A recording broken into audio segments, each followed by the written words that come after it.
So far this week, we've talked about limiting beliefs. We've looked at Dr. Lipton's research and about the subconscious running on programs.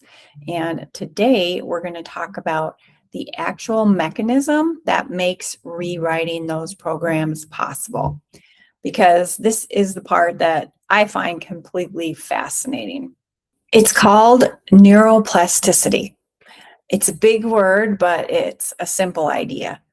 The brain is not fixed. It's not finished being built at age 7 or 18 or even 50. It's constantly forming new neural pathways based on what we repeatedly think, feel, and do. For a long time, science had assumed that the adult brain was basically set in stone.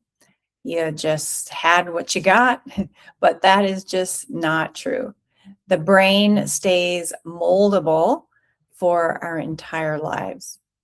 And I keep coming back to this because it's the piece that makes everything else we've talked about this week actually possible. Let me connect it to something we've talked about weeks before. It was Carol Dweck's research on the growth versus the fixed mindset. We talked about how the people who believe ability can be developed actually outperform the people who believe their ability is fixed.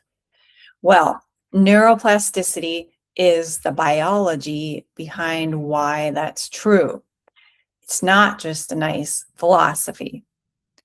The brain of someone who keeps practicing a new pattern of thought is physically and measurably different than it was before.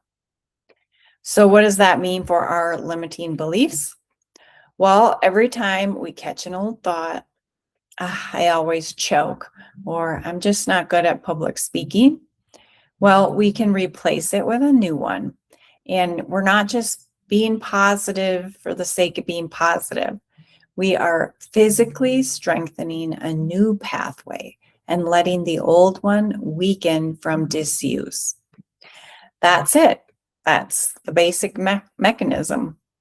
Repetition either reinforces the old pathway or builds the new one. There's no middle ground. So think about that when we say our power statement for the week.